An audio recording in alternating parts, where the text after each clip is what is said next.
So let's talk about some of the services that you can offer someone who's looking to do a hair transplant, whether it be surgical, such as FET strip, or FUE, which is what we'll do with me tomorrow.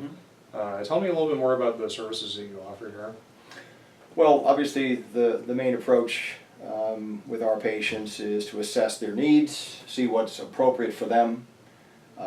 We do both procedures, both follicular unit transplant, with most people would refer to as the strip procedure, and also follicular unit extraction, understanding that really there's no real difference between those procedures other than how you extract the hair.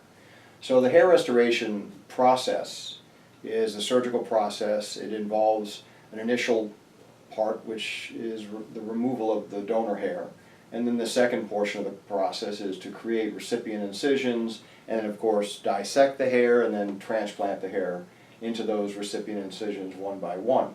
So our practice being dedicated to nothing but hair restoration surgery, we really feel that we're experts in all areas of hair transplant, whether it be follicular unit extraction, strip excision, and that's all based on the individual patient, what their needs are, what they're looking to achieve. Because not everybody is ideally suited for a strip procedure, and not everyone's ideally suited for follicular unit extraction. Depends on the individual, depends on the situation. So that's what we do, is see patients that are challenged and want to get their hair back, and we try to give them the best options for their particular situation.